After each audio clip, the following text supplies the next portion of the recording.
Bismillahirrahmanirrahim. Assalamualaikum warahmatullahi taala wabarakatuh. Alhamdulillahirabbil alamin wa sallallahu ala sayyidina Muhammadin wa ala alihi washabihi wasallam. Amma ba'du. Biasanya kalau hari Selasa itu, Selasa malam ya, itu suka ada acara rakyat bersuara. Saya tidak tahu malam tadi itu tayang atau tidak. Yang jelas itu tidak lewat di beranda YouTube saya. Tapi yang jelas juga begitu Mas Roy hadir di acara yang lain, yaitu di acara Garuda TV. Nah, Garuda TV ini hostnya sejauh yang saya ketahui begitu itu tidak setermul Kompas ya. Dan ada di iNews kemarin yang menjadi presenter itu juga tidak terlalu cerdas. Siapa namanya itu ya, lupa saya. Nah, kita akan menyaksikan bagaimana perbincangan di Garuda TV ini. Tapi ada yang menarik ya. Yang menariknya itu yang hadir di sini adalah kuasa hukumnya Jokowi yang jarang muncul, yaitu Pak Firman. Tadinya saya sanksi, memang ada begitu yang namanya kuasa hukum Jokowi namanya Firman. Ternyata ada, dan ini akan kita saksikan. Dan ada satu lagi ahli hukum yang mana sudah sangat lama sekali permasalahan ijazah ini tidak menampilkan ahli hukum yang netral. Nah, karena kenapa? Karena tiap-tiap yang netral pasti pada akhirnya itu menjadi bagian pejuang di Roy Suryo. Demikian adanya. Dan sepertinya ya, saya sudah menyimak beberapa bagian dari video ini. Sepertinya tidak luput juga dari ahli yang akan kita dengarkan saat ini. Beliau adalah seorang profesor. Itu juga mengatakan bahwa kasus ini penuh keanehan dan belum tentu juga P21 dan lain sebagainya. Nanti akan sampai mana nanti kita membahas video ini, mungkin akan ada video susul, saya juga tidak tahu. Kita akan lihat saja dulu ya sampai mana kita akan bisa mereaksi perbincangan antara tiga orang ini yang dipandu oleh salah satu host dari Garuda TV. Tapi saya tidak mulai dari awal, saya langsung loncat ke pertengahan supaya permasalahannya itu lebih komprehensif di dalam membahas dialektika di antara ketiga orang ini. Kita saksikan. Ya, sebelum menuju ke Pak Firmanto, saya menuju ke Prof. Hipnu. Prof. Hipnu, tadi kalau menurut Mas Roy Suryo belum ada tuh P21, tapi memang ada statement dari aparat berwajib bahwa kejaksaan mengatakan bahwa berkas-berkas sudah lengkap dan tidak perlu lagi melengkapi hal-hal yang dirasakan penting perlu, karena udah lengkap semuanya. Dan tadi satu statement juga yang cukup menarik adalah dari menurut Pak Firmanto, selaku kuasa hukum Pak Joko Widodo, menyebutkan tidak perlulah ada perdebatan ini mengenai bahwa ini sudah lengkap, ini sudah P21, ya kita tunggu saja teknisnya bagaimana. Apakah memang ini adalah sesuatu yang normal dan sesuatu yang wajar? Namanya juga pembela Jokowi itu. Ketika dia mengatakan lengkap, yang lainnya bilang belum ada. Ini Mbak Tisa, kalau kita berpijak pada sistem peradilan pidana, memang yang paling krusial itu adalah di pra-adjudikasi. Karena bicara pra-adjudikasi itu bicara lokus, bicara tempus, bicara bukti, bicara kekuatan bukti, dan sebagainya. Nah, dalam hal pra-adjudikasi tadi Mas Firman menyatakan, kemudian Pak Roy, itu sebagai bentuk ruang koordinasi. Tadi katakanlah P21 itu ruang koordinasi kepada penuntut umum. Yang kalau dalam ilmu pengetahuan disebut pra-penuntutan. Nah, pra-penuntutan itu sebagai bentuk untuk mempersiapkan persidangan. Itu kita benci. Nah, permasalahan yang kedua, apakah yang disampaikan oleh penyidik Polda itu sudah selaras dengan penuntut umum? Kan itu kan. Ini masih dimungkinkan, misalkan kekurangan A, kekurangan B, kekurangan C, dan sebagainya. Karena nanti ujungnya, walaupun dikatakan sebagai bentuk penyerahan, ruang komunikasi, ruang koordinasi itu masih penting. Tapi kalau memang tadi betul dikatakan P21, berarti syarat formal tercukupi menurut penyidik. Karena begini, kalau kita lihat KUHP baru Mbak Tisa, itu memang disyaratkan ya, dalam hal melakukan penyidikan, penuntut umum sudah berkoordinasi sejak awal. Kan itu. Tapi dalam pasal 66.2 Pak Firman, itu juga masih ada bolak-balik. Padahal harusnya kalau kita lihat pasal 59 itu sudah koordinasi. Jadi sejak awal lidik, sidik, itu jaksa peneliti sudah masuk. Artinya ruang koordinasi harusnya secepat mungkin. Tapi di dalam pasal 60, 61, 62 itu masih dimungkinkan untuk pengembalian kepada penyidik ketika ada kekurangan. Nah, di sini Mbak, saya kira sebagai konsep ruang komunikasi ruang koordinasi yang disebut pra penuntutan itu sangat vital karena akan menentukan nanti jaksa yang akan mempertanggungjawabkan di persidangan cukup atau tidak, mampu atau tidak di persidangan. Itulah yang saya kira ditunggu-tunggu oleh teman-teman untuk melihat kemampuan dari jaksa melihat di persidangan gitu. Oke, silakan kita Baik, coba. sebentar. Ini jawaban saya rasa tidak terlalu linear dengan pertanyaan ya. Karena pertanyaannya tadi itu bagaimana, apakah normal begitu P21 ini diperdebatkan. Yang satu bilang sudah P21, satu belum. Nah, ini Pak Hifnu tadi ya, Profesor Hifnu ini tidak menjawab itu secara langsung. Nah, ini saya heran ya, kenapa para ahli itu jadi perbincangan dialog publik di Indonesia ini jarang sekali pertanyaan itu langsung dijawab sebagaimana adanya. Padahal kita itu belajar ya, apalagi kalau misalkan belajar membaca kitab-kitab kuning itu, yang namanya jawaban itu harus presisi sesuai dengan pertanyaan. Lah ini pertanyaannya kemana, jawabannya kemana. Cuman ya entah mungkin Pak Prof Hifnu ini tidak mau terlalu frontal atau bagaimana. Saya mendapatkan kata kunci di sini. Kata kuncinya itu apakah penyidik dia itu sudah selaras dengan kejaksaan atau belum. Itu permasalahannya di dalam pra adjudikasi, yaitu sebelum persidangan itu sendiri. Nah, ini kan belum bisa dipastikan karena memang tidak ada jawaban juga dari kepolisian ini sudah P21 atau berkas lengkap. Karena bisa jadi ini hanyalah lengkap dari sudut pandang penyidik, belum lengkap dari sudut pandangnya siapa? Kejaksaan. Dan itu sudah saya katakan sebelumnya. Ya, cuman apa Pak Hifnu sampai saat ini ya, sampai di sini itu tidak menjawab pertanyaan secara langsung begitu. Nah, entah nanti di bagian pertanyaan yang lain.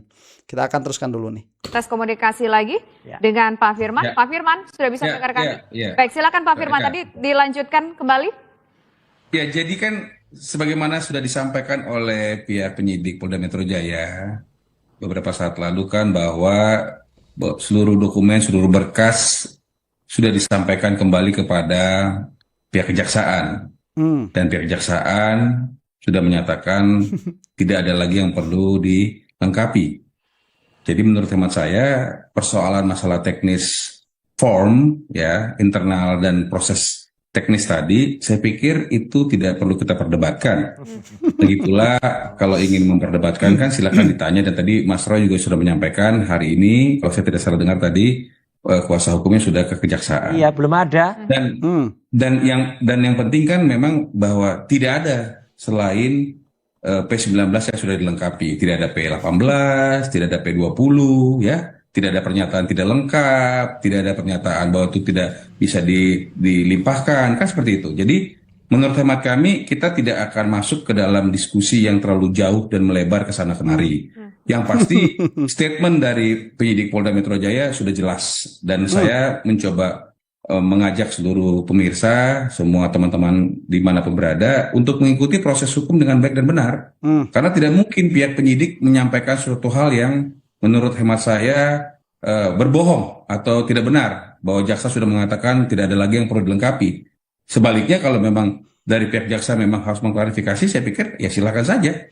Kami sebagai pelapor tentu akan mencermati, dan tentu kami juga dalam hal ini melihat dengan seksama apa yang terjadi, karena kami juga melihat kalau sudah lengkap ya tinggal dilimpahkan. Nah, apakah pelimpahan itu didahulukan sebelum penahanan dan atau terjadi penahanan baru pelimpahan, itu kan teknis di dalam penyidikan.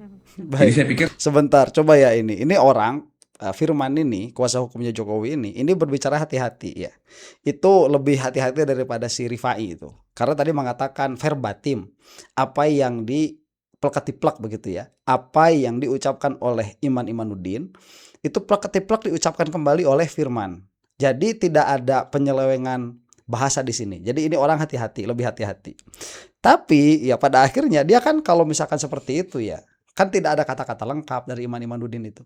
Tidak ada kata-kata P21. Pada akhirnya kita akan masuk kepada pemaknaan. Apa maknanya yang dikeluarkan oleh Iman? Dia bilang dia tidak mau memperdebatkan itu. Tidak perlu diperdebatkan. Lah masalahnya omongannya si Iman itu dia sangat berpotensi untuk diperdebatkan. Itu masalahnya ya Pak Firman. Kemudian dia juga mengatakan tidak mau terlalu jauh masuk ke dalam permasalahan ini. Udah ini mah, udah kayak gini ya, nggak menjawab pertanyaan berarti sebetulnya. Itu yang saya katakan tadi, dodging the question terus. Pertanyaannya apa, jawabannya apa. Kemudian dia katakan ini nggak konsisten dengan apa namanya pernyataan sebelumnya. Dia katakan bahwa statement dari kepolisian sudah jelas. Lah kalau sudah jelas tidak akan diperdebatkan. Ya, jelasnya dari sebelah mana itu nggak jelas. Kemudian dia mengatakan ikuti saja proses hukum bla bla bla begitu. Iya, atas kira-kira bahwa kepolisian itu bekerja dengan baik. Tapi permasalahannya setelah diikuti tidak baik. Nanti juga akan disinggung nih oleh Prof Hipnu nih, ya. Baik. Dia mengatakan, "Oh, yang namanya itu tidak mungkin berbohong." Gimana mengatakan tidak mungkin berbohong? Berbohong itu coba ya lihat ya. Apa definisi bohong itu? Definisi bohong itu perkataan tidak sesuai dengan kenyataan. Itu adalah definisi bohong.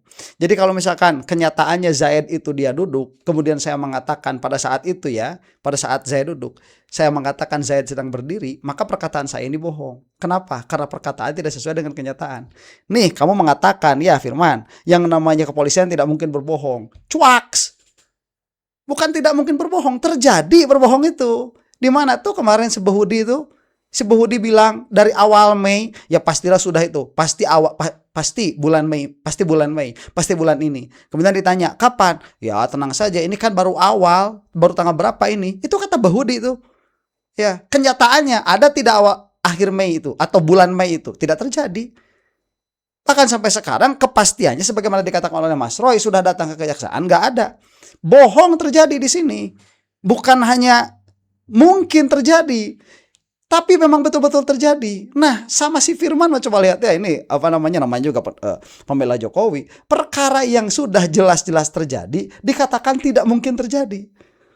Padahal sudah jelas terjadi. Ini terbaliknya juga otaknya dua kali begitu. Dari terjadi kan kepada apa? Ya ini mungkin saja terjadi tetapi tidak. Wah, itu udah bohong tuh. Apalagi mengatakan yang terjadi dikatakan tidak mungkin terjadi. Itu mah udah bohongnya dua kali bolak-balik. Kalau di rotasi itu udah sampai salto di rotasinya itu. Aduh, kita lanjutkan ya. Saya setuju juga dengan Prof Hipnu bahwa itu adalah teknis di prajudikasi, pra penuntutan, dan kita tunggu saja Mbak, kira-kira seperti itu sebentar. Terus aja begitu. Mas Roy Suryo dari tadi nunjukin kertas yang dibawanya. Coba naikin lagi Mas, itu Mas mau ngapain dengan kertas itu? Yang pertama adalah saya kurang sependapat ya dengan Prof Firmanto yang mengatakan mungkin boleh di zoom teman-teman kameramen. Kita tunggu saja ya. Karena satu, dari pihak sono itu udah memprovokasi. Katanya Jokowi ngamuk, ada yang bilang gebrak meja. Dan itu membuat kemarin itu para termul itu bikin konferensi pers. Dan dengar kata konferensi persnya. Itu ada si Lecumanan itu malah marah-marah. Pak Kapolda, ini kalau enggak nanti Pak Direktur kita laporkan bisa kena propam. Kemudian bahkan ada orang namanya Fritz Alorboy. Itu jelas banget tuh pada rekamannya. Dia bilang, copot Kajati. Lecumanan juga bilang copot Aspidum. Bahkan Mbak Fritz Alorboy itu bakar Kejati. Jadi provokasinya udah ada gara-gara informasi hoax soal P21. Jadi ini tuh memang coba kita dengar ya. Statement dari Pak Dirkrim saya sebenarnya tidak menyalahkan Dirkrim Dirkrim tuh minggu yang lalu tuh kayak kena jebak. Kena jebak ketika sebuah press conference yang tidak ada tadi yang mengumumkan soal P21. Karena itu mengumumkan soal barang bukti travel, kejahatan travel, kemudian mengumumkan soal pra-peradilan kasus lain, soal ada penganiayaan seorang aktivis. Tiba-tiba ada pertanyaan, bukan dari wartawan juga, tapi dari seorang infotainment, ya awak media infotainment, nanya P21. Dan Pak Dir mengumumkannya itu hanya 57 detik. Tidak ada kata-kata P21, kata-kata jelas P21 nggak ada. Tidak ada kata-kata lengkap juga tidak ada. Nah jadi kalimatnya bersayap, tapi sengaja kemudian diglorifikasi, dibuat kayak penekanan gitu oleh para termul, sehingga termul-termul itu sekarang tahun, kemudian sampai ada yang bakar. Itu coba yang ngomong bakar. Tapi kan tadi Pak Firmanto sudah bilang, kita nggak usah berdebat lah soal Justru P21-nya. itu, makanya termul-termul itu suruh diam.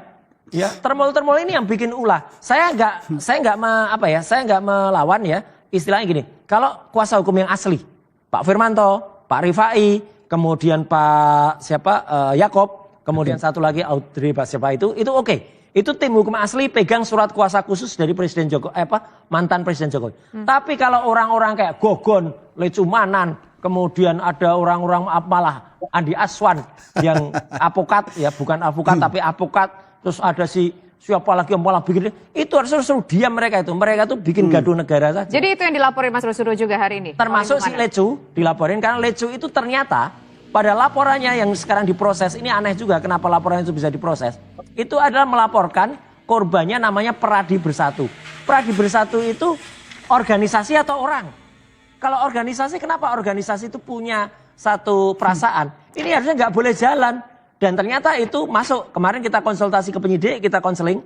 Ini masuk dengan dia sudah menempatkan perbuatan palsu ya atau berita bohong ke dalam akte resmi. Masuk dia. Jadi dia sudah kita laporkan di Sili Cumanan. Kalau si omon-omon dokter palsu itu, ya dokter palsu itu kita laporkan respon tuh karena dia melakukan sebuah perbuatan yang sangat nista ya, mengulas lagi masalah yang sebenarnya masalah itu udah inkrah.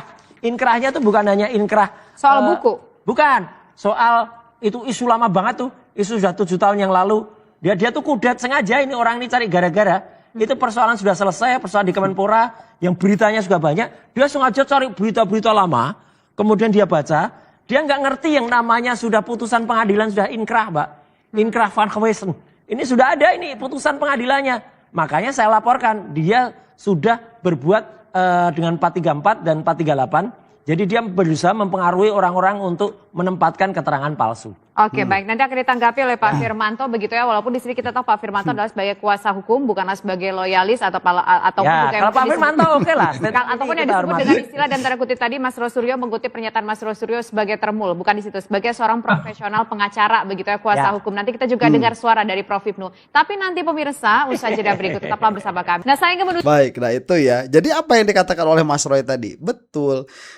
Apakah Pak Iman salah di dalam di dalam pers conference kemarin? Apabila yang dimaksud salah di sini adalah melanggar undang-undang, tentu tidak. Itu tidak salah. Itu apabila salah dalam pengertian melanggar undang-undang. Tetapi apabila salah itu dalam pengertian tidak sesuai dengan apa yang seharusnya, jelas salah Pak Iman itu. Ya, dengan yang seharusnya itu dalam pengertian bukan undang-undang. Misalkan kan ini sedang konferensi pers. Konferensi pers itu kan untuk menjelaskan. Nah, dalam keadaan ini untuk menjelaskan dan sudah ada bahasa yang baku untuk menyampaikan supaya jelas, yaitu bahasa P21. Kalau memang betul itu P21, kenapa tidak dibicarakan memakai diksi P21? Di situ apakah melanggar hukum? Tidak, tapi ini tidak pantas karena tempat yang seharusnya menjadi penjelasan malah menjadi permasalahan yang mana ini menjadi tidak jelas. Itu kesalahannya siapa? Iman Imanuddin. Tambah-tambah lagi para termul di sini itu yang sudah menjadi bagian erat dengan Joko Widodo. Lagi mana kemarin Jokowi datang ke ulang tahunnya YouTuber Nusantara kok mengatakan boleh sekali-kali buat gaduh, ya mau gimana? Ya ini nanti si Firman kuasa hukumnya Jokowi itu seolah-olah cuci tangan begitu, pura-pura nggak tahu. Oh ya nggak tahu, padahal nggak bisa demikian begitu ya. Nah itu, dan tadi juga mengatakan laporan Recu aneh kenapa bisa diterima, saya setuju dengan hal itu. Kemudian mengatakan bahwa Rismon begini dan begitu, ya itu juga sudah saya bahas.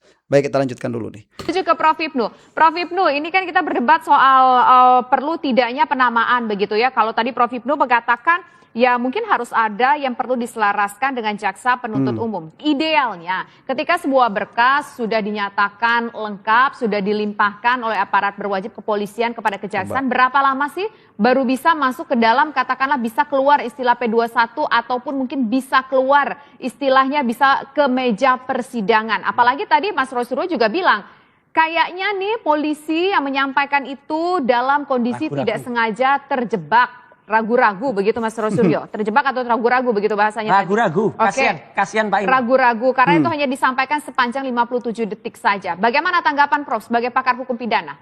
Baik. Ya, begini Mbak Vita. Jadi dalam suatu konsep sistem peradilan pidana, apalagi masih di peradjudikasi, kalau kita berpedoman pada peraturan Kapolri, perkara ini perkara mudah.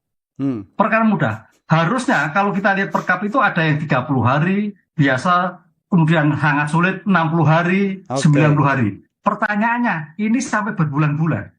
Kan gitu, berbulan-bulan. Berarti kalau kita kembali pada perkap, itu agak melenceng kalau orang Jawa bilang.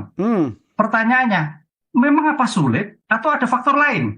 Kan gitu. Ini yang mungkin Mas Firman yang tahu dan Pak Roy yang tahu, kenapa sampai seperti ini kan? Itu kalau kita dalam hal perkara normal, ada pidana biasa, singkat, cepat gitu Mbak. Lah ini katakanlah masuk perkara biasa, itu 6 bulan selesai, apa 60 hari selesai. Lah pertanyaannya kenapa sampai seperti ini? Ini nanti Pak Firman yang tahu. Ada faktor-faktor yang mungkin pertimbangan-pertimbangan lain. Sehingga sampai sekarang hampir setahun ini. Ini suatu perkara yang sangat sulit ini.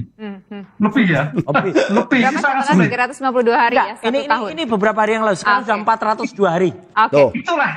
Itulah yang saya kira memang dalam suatu penanganan perkara itu dalam Buktinya teori nggak ada prinsip soalnya. Oke, gantian, Mas. faktor-faktor yang mempengaruhi Mbak Vita Lah, disinilah kayaknya perkara ini memang banyak muatan politik, banyak yang harus dipertimbangkan karena menyangkut perkara nasional, perpecahan anak bangsa. Disitulah saya kira memang betul, memang ini kalau nggak diselesaikan, nggak selesai-selesai kan itu. Tapi paling tidak, gini Mbak, Mas Roy seandainya itu naik, di dalam pasal 434 baru KUH. Sebentar ya. Ini apa namanya pertanyaan idealnya berapa lama bisa P21 gitu dari mulai pelaporan. Dijawab dengan sangat definitif oleh Profesor Hipnu itu. 30 hari, 60 hari atau 90 hari. Ini sudah 402 hari.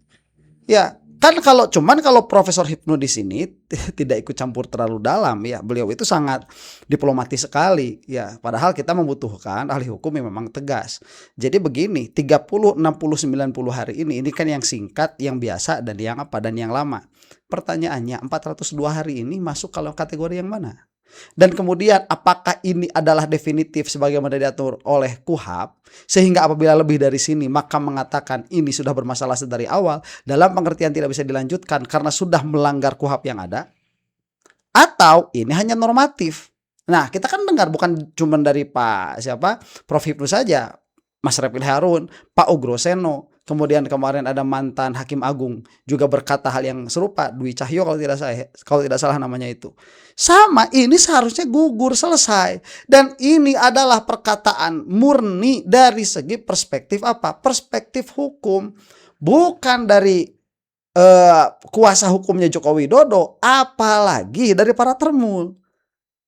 Nah, ini harus dilihat. Makanya kenapa kita itu sampai gemes banget sama Polda Metro Jaya itu. Ya, permasalahan apa ini? Permasalahan kalau dia singkat 30 hari seharusnya sudah selesai. Kalau dia biasa 60 hari seharusnya sudah selesai. Kalau dia itu sulit 90 hari seharusnya sudah selesai. Dan ini adalah permasalahan singkat seharusnya. Karena ini kan gampang. Permasalahannya Joko Widodo merasa dihinakan sehina-hinanya dan lain sebagainya, melaporkan kemudian terjadilah apa yang terjadi, begitu 30 hari masa nggak selesai. Apa sulitnya ini? Ini bukan permasalahan fraud, cuci uang begitu ya, money laundering misalkan yang mengakibatkan beberapa emiten atau beberapa stakeholder di dalam money laundering itu kan tidak. Ini orang-orangnya jelas kok, seharusnya 30 hari selesai. Dan yang lucu Pak Prof Hipnu ini di sini menyebutkan ini apakah ada takut perpecahan anak bangsa begitu ya, kemudian isu nasional dan sebagainya. Harusnya ditanyakan sama presenternya. Apakah itu bisa menjadi sebuah alasan untuk melanggar KUHP? Ya, kan tidak boleh kan tegakkan hukum walaupun may the sky fall itu. Meskipun langit akan runtuh, hukum itu harus tegak. Meskipun pada akhirnya ini nanti misalkan mengakibatkan apapun yang disebutkan itu, perpecahan atau apapun itu, hanya misalkan karena Jokowi dipanggil ke pengadilan dan akan dicecar nanti di pengadilan, itu akan menjadikan perpecahan luar biasa. Hukum harus ditegakkan. Begitu ya, ini nggak dikejar juga sama presenternya ini. Tapi nasional itu terlapor diberi kesempatan kan itu. Tapi paling tidak gini Mbak, Mas Roy seandainya itu naik di dalam pasal 434 baru KUHP nasional, itu terlapor diberi kesempatan untuk membuktikan. Nah, ini yang menarik. Membuktikan kalau sudah atas masuk dugaan fitnah tadi. Nah, di sini saya kira nanti fair itu nanti. Tapi ini kan belum ke sana. Artinya memang suatu yang menarik nanti Pak Firman ini, apakah ini jalan tempat terus, apakah jelas? Ini yang jadi. Kalau kita kembali Mbak Vita tadi, dalam konteks perkara biasa 2 bulan selesai. Tapi pertanyaannya seperti ini Pak Firman ya Mas Roy yang bisa menjawab. Oke, saya mau dengar suara Pak Firman dulu. Silakan ditanggapi Pak Firman. Iya, jadi pertama saya mau menyampaikan masalah persoalan yang disampaikan sama Mas Roy mengenai ada orang-orang atau pihak-pihak tertentu yang di luar sana itu adalah bukan kami Ya, selaku setuju. penasihat hukum. Ya, jadi Tuh, kami cuci tidak tangan. bisa menjangkau mereka dan kalau Hah, mereka melakukan itu ya monggo Mas untuk Siap. diselesaikan dengan mekanisme yang menurut Mas baik. hah. Kedua mengenai apa yang Cuci tangan. disampaikan tadi Nggak bisa Firman ngomong seperti itu. Mereka itu terintegrasi dengan Joko Widodo. Jokowi itu tahu betul mereka itu siapa. Tahu Parbelak, tahu Agri Fanani yang ternyata namanya Toyib, tahu Blacker Majenang, tahu. Itu terintegrasi dengan Jokowi. Itu udah tontonannya Jokowi sehari-hari itu. Ya. Coba bayangkan sama Anda itu. Wakil apa mantan presiden, tontonannya YouTuber Nusantara. Coba bayangkan. Ya, anaknya mainannya Tamiya. Gimana kita ini? Ya, kemudian oh itu silakan karena kami tidak tahu itu bukan bagian dari kami. Lah, bukan bagian dari kamu bagaimana? Farhad Abbas bilang itu mau ketemu sama Jokowi. Kemudian si siapa itu Oiwobo juga kemarin baru mengatakan mau ketemu sama Jokowi Dodo and so on and so forth. Itu bisa dilihat erat sekali kaitannya dengan Jokowi Dodo itu. Kemudian dengan enteng mengatakan, "Oh, itu bukan bagian dari kami." Ya, cuaks. Aduh, Masya Allah ini ya blatantly berbohong di hadapan muka kita nih. Ya, have the audacity to do that. Dia punya nyali untuk mengatakan itu bukan dari kami ya. Kami tidak punya nyali buat ngomong kayak gitu. Prof. Hipnu, saya pikir memang banyak sekali persoalan-persoalan yang memang dapat diselesaikan dengan waktu yang cukup. Artinya tidak sesingkat seperti yang disampaikan tadi. Hanya memang apa yang disampaikan di dalam hukum acara ya, baik UHAP maupun peraturan Kapolri yang menjadikan itu menjadi panduan penyidik ya. Tentu itu merupakan acuan yang memang secara empiris. Hanya untuk kasus seperti ini saya melihat banyak sekali yang diperhatikan, termasuk juga dengan bukti, ahli, saksi.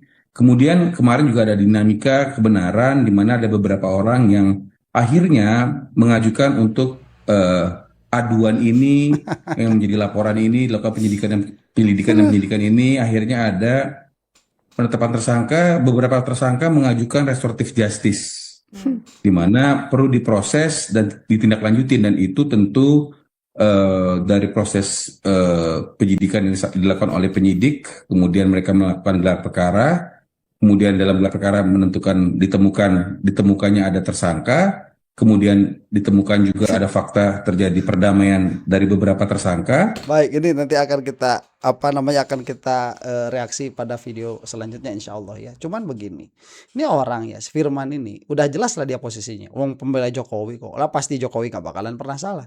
Cuman jangan sekali-kali kamu itu Firman ya menjelaskan kenapa ini kok bisa lama. Kemudian dijelaskan ini kan ada RJ lain sebagainya. Itu bukan ranah kamu.